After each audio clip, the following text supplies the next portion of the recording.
Hello and welcome to Talking with Tommy. We're doing a relatively new segment. Typically, I either talk about gaming or politics. This time, because there's so much stuff I want to get to and address, we're actually going to be talking about a little bit of both. And for the first time on my channel, we're going to be having a guest speaker with us. Hello, my name is DarkWolf1287. Again, if you didn't hear him, it's DarkWolf1287. DarkWolf is actually a solo Let's Player and has been for about a year and a half or so. Has a subscriber base of about 65 to 67. And tell us a little bit about some of the games and stuff that you do Let's Plays with. I can't say it's anything too remarkable. I like doing a lot of extra challenges and stuff, to make things a little more challenging and entertaining. So you're a completionist? No, not like that, but like challenges to make a game harder. Let's say if I was doing a Pokemon game, like a Nuzlocke or something. Oh, okay. Or if I'm playing Fire Emblem, then if the main character dies, then the series is over or something. Oh, okay. So it's that kind of stuff that I mostly do. Alright. Just to keep things a little more interesting. So, we're going to be talking about the politics side of it first. Our first story is about a young teenage blogger who actually got pretty popular. I heard he got into the 1 million subscriber mark on YouTube. Yeah, I'd say that's pretty popular. Yeah, so let's talk about him for a bit. Young CJ Pearson is actually accused of cyberbullying two white female students. CJ posted a YouTube video asking his supporters to contact Columbia Country Board of Education on his behalf. The school system is using an incident where Pearson actually stood up to two bullies in retaliation for previous clashes he had with the school administration. Again, I think it's kind of interesting how they have him on cyberbullying charges.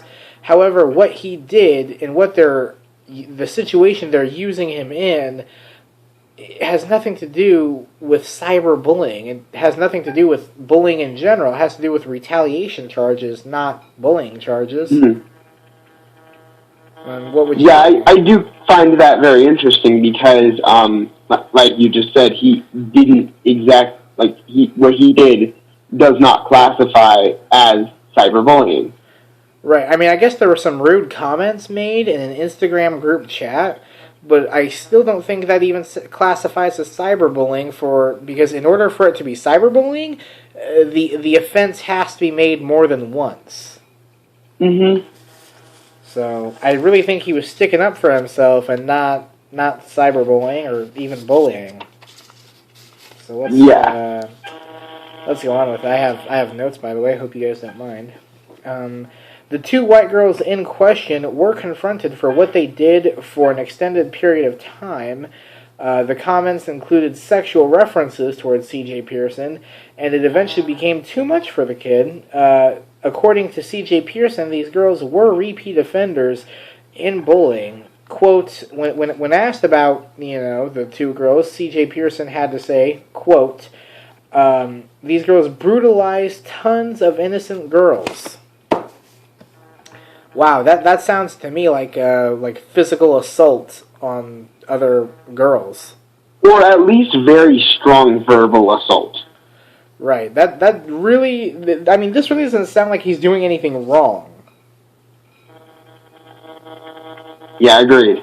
And I really don't think someone with 1 million subscribers on YouTube would really be a person to lie, because if he does, that horribly would damage his reputation as a YouTuber and as a journalist and as a blogger.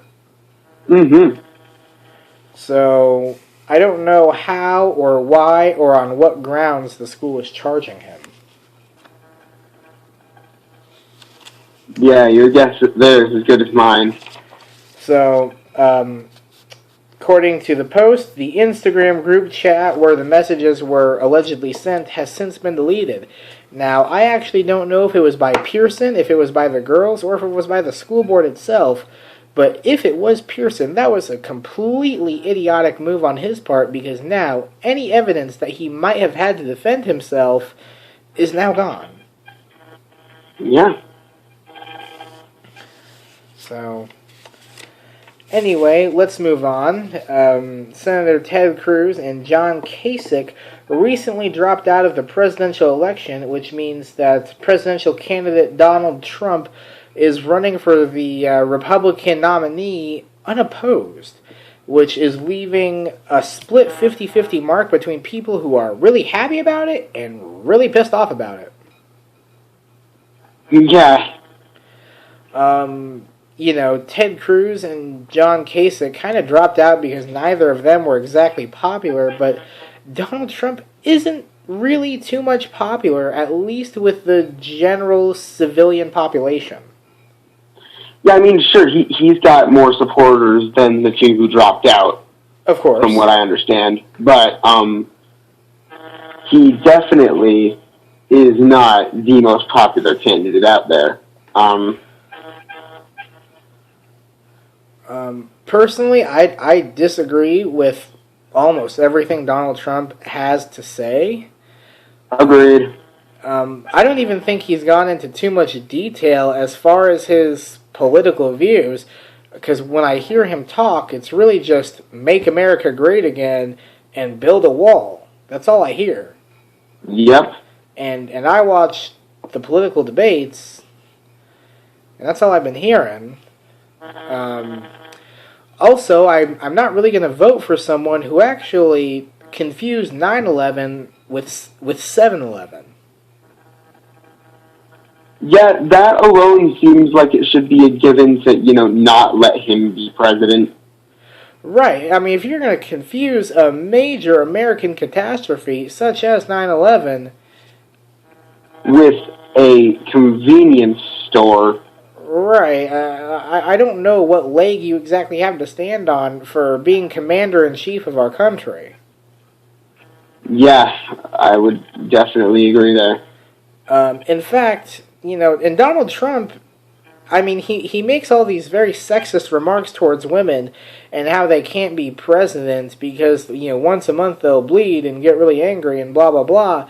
However, he's not a very calm person. In fact, it sounds like he is a very angry person, particularly at the Muslims and Hispanics, considering he wants to kick out the entire Muslim population of our country under no evidence to support what he says.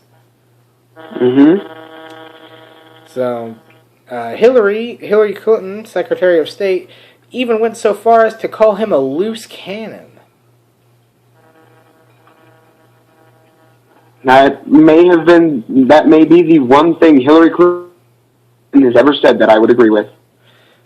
Speaking of Hillary Clinton, let's take a look at her campaign, because she's not exactly too popular either. However, she is beating Senator Sanders by an outstanding percentage. That kind of confuses me because, we're supposed to be a democracy, the people are supposed to, control, it should be majority rules. But from what we're seeing, if it was majority rules truly, then Sanders would be winning. Precisely. From what I understand, Senator Sanders has had the biggest support as far as the civilian population. B, he's had the highest donations. I mean, for where he is right now, he's in a huge lead considering he does not use the super PACs, unlike Secretary Clinton. And number 3, he's drawn the biggest crowd, so he is the most popular out of all of the presidential candidacies. However, the two, I would even say least popular at this point, Donald Trump and Secretary Clinton, are in the lead.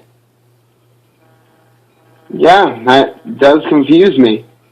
I mean, call me a conspiracy theorist, but something is very wrong there. Yeah, something does not seem right with that scenario. And speaking of their, speaking of political leaders, let's take a look at some political supporters. A truck driver somewhere had decided to, not help a middle-aged woman stranded in a ditch after getting into a minor accident. The reason he did not support this woman is because he saw a Feel the Burn sticker on her car, and she also had a Bernie Sanders support sticker inside her car, and this guy looked her dead in the face and said, "Sorry, I can't help you because you're a Bernie supporter." Yeah, that, I understand having your prejudices, and I get that technically there are laws that do say that you can deny people service just because you don't want to allow people service.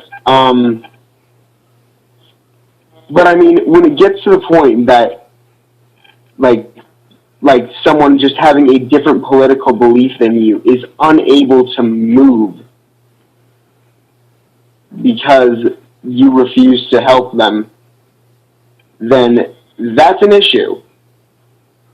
Exactly. I mean, everyone has their political views, and everyone has their biases, and everyone has their prejudices.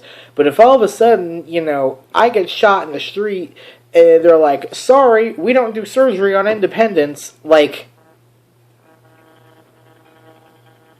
I'm just supposed to sit there and bleed out? Yeah. It makes no sense. Or I walk into a Walmart, and because we do live in Show, Arizona, which is a very small town, there's one Walmart in the area, and let's just say all of a sudden that Walmart doesn't want to serve people with glasses. Now I have to drive all the way over to the next town just to get my fucking milk? Yeah. I mean, that's why we can't involve our biases with our businesses. I mean, it doesn't make sense. And if that happens, the world's going to get into more of an economic shithole than what's already in. Mm-hmm.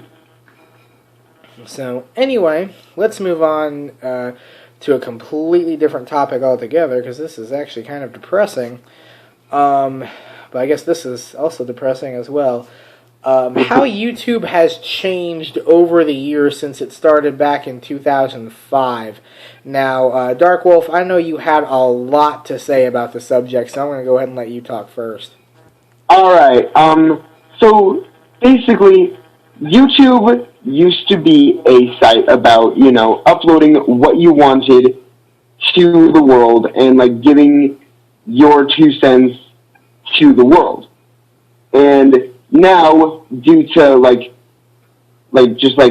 for instance, increasing popularity, people can't do what they want to do anymore because of popular demand. And, for instance, let's look at, people like Markiplier. Who actually did a great video on this topic, by the way. Yeah. He, solo Let's Players, for instance, are dying out. And it's because, instead of us being just we want to upload a video, it turns into, now we have to feel most people feel like we have to have people around with us because we aren't as funny on our own or something. Which, I mean, like I said, everyone's got their opinions and stuff, but it's just interesting to see the amount of change that YouTube has undergone over the years. Right. Another thing I've been noticing is that a lot of YouTubers who used to do this as a hobby and still get paid for their hobby, because it's wonderful to get paid for your hobby, are now more doing this okay, this is my job now, I have to do what the people want, which is kind of true. I mean, you do have to do what your subscribers want you to do, but you don't have to do it to the letter. I mean, you can still have what you want to do in there, but they're afraid if they do what they truly want to do, then they're not going to get paid as much, and then there's not going to be food on the table. Yeah. It used to be where anybody can upload anything and it'd get 1 million views. Mm-hmm. But now people are so specific in what they want to watch. You can't do that anymore, and it's sad. I mean, no one just gets on YouTube to just watch a video anymore. Right. They'll only get on YouTube because there's something or someone in specific that they're looking for. Exactly. I mean, like very often do I find very often do I see people, it's like on YouTube, and like I ask what they're doing, and they'll have like a specific reasoning. Whereas it's like before like this whole change went down, people just being like, "Oh, I'm looking for some videos to watch." Right, and another thing YouTube is trying to do, YouTube is trying to make themselves like so corporate, in my opinion. Like they have YouTube Music app now, they have the YouTube Gaming app. They're trying to categorize themselves, which on paper sounds great, but that's really like almost like dividing content creators, like categorizing them instead of recognizing them as human beings. I mean, one of the joys originally of YouTube was that, like, as content creators, you could be a gaming creator and a corporate or like music person would find you, and then they would like see that you had content that they like, and it would spark like a new area. And this whole like corporate side of YouTube that's coming out with all the new apps and stuff is really dividing that. I would have to agree with you on that one, because now you can't. Now it's more difficult to find people too. Like if you're on the gaming app and now all of a sudden you want to listen to music, you have to switch apps now. As before, you could just type in who you wanted to listen to and just put the gaming person in your watch later, or vice versa. Yeah, I mean, I personally don't use any of those apps. I don't either. I think YouTube Gaming is probably the smartest one, just because that's where the live streams come from. Right, but that's not how it should be. Correct. But, like, for instance, YouTube Music, I don't personally even see the point in. Right. I mean, because honestly, if I want to listen to music on YouTube, I'll look up a song and I'll just let autoplay do its thing. Right.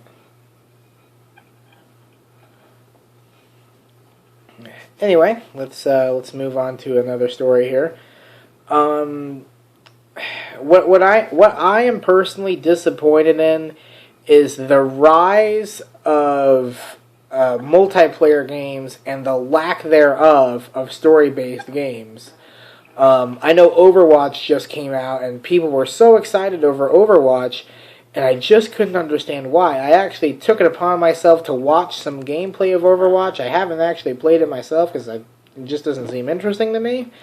But it just seemed like another kind of like Call of Duty meets Team Fortress 2 meets Borderlands sick kind of threesome, and popped out Overwatch. And I know Blizzard is behind it, and Blizzard is a big company, but Blizzard needs to start making more games like World of Warcraft and like Diablo 3, like games that are story-based, and not this first-person shooter beat-em-up bullshit.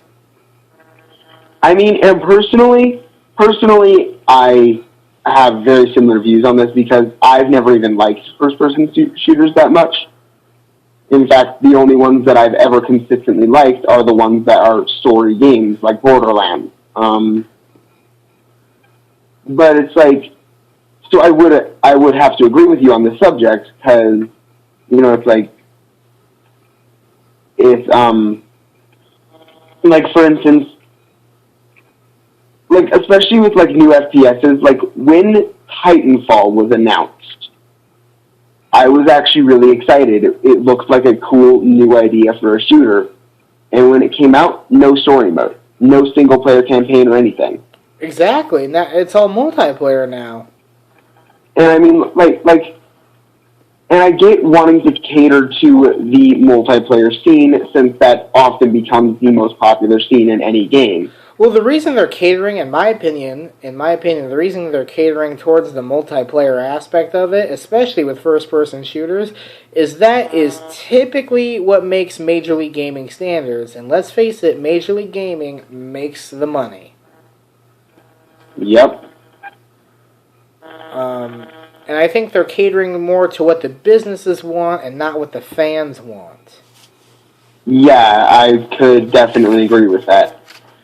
That's why I'm so happy when I see more indie games coming out, because I know indie games don't cater to a company, they cater to the fans. Like, I know people are going to call me an Undertale fanboy, but I just started playing Undertale. I freaking love it. There's no multiplayer whatsoever in that, but the story is fucking fantastic. Exactly. The game itself is great, and that's because they didn't have to focus on multiplayer. He just made the game that he wanted to. Right, and I also like the idea of playing a game and not getting my ass kicked by some douchebag with a $400 controller. Yeah, agreed. Or, some hacker who got bored and decided to cheat the system a bit. Exactly. So, let's talk about a company that typically doesn't cater to multiplayer and is a little bit family-friendly, Nintendo. Recently, Nintendo has been leaning towards mobile gaming with the upcoming Pokemon Go and the currently on-app available for, or not on-app, on-app store available for download, Miitomo. Yeah, I guess I see where Nintendo is going with, wanting to switch towards the mobile gaming scene. I mean, as much as I absolutely love the Wii U and it is possibly my favorite console ever, it wasn't exactly the most popular thing. Whereas, often their handhelds are extremely popular.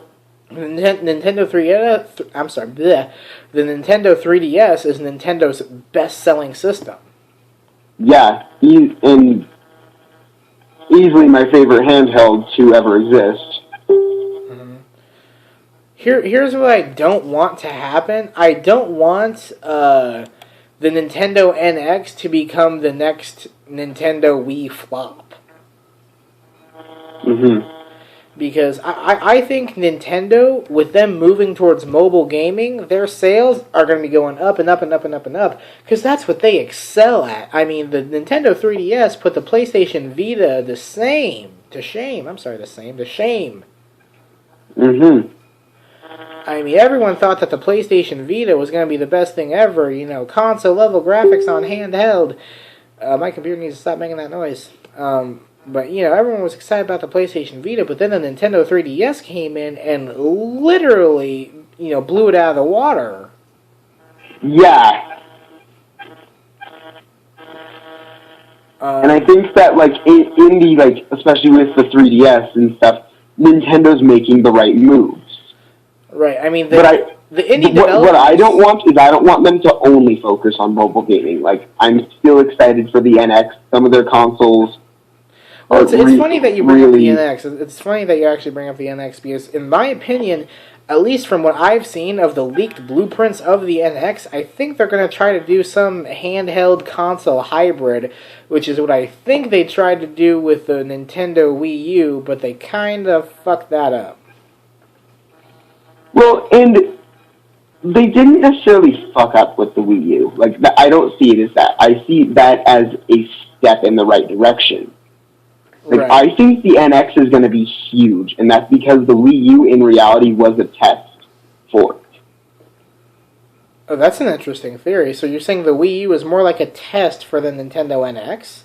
That's how I see it. I see the Wii U as, a way, it was a big step, just like how they used, the Wii as, a stepping stone, a test for motion controls and how that would play into their game. And hey, look who adopted that. I mean, both Microsoft with the Kinect and PlayStation with PlayStation Move did adopt motion controls when I do believe it was Nintendo who originally thought of the idea. It was. And so I definitely see the Wii U as, a way to, take a step. They're constantly making these steps. And I'm guessing what they're going for is to have, the ultimate system, obviously. And I think that, with each move, they're making it, better. The way I see the NX is because, as you said, it is a console/handheld hybrid. I mean, we could finally get, all those handheld games that we've always wanted, on consoles. And it would work for both. That's what I think they're going towards, and I think what they're really doing is they're making tests for that. That is a very interesting theory. I actually haven't heard that before, so thank you for bringing to light on that theory.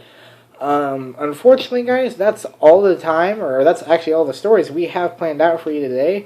So please let us know what you guys think. I'm talking with Tommy. This is DarkWolf, and we will see you guys later. Bye-bye. All right.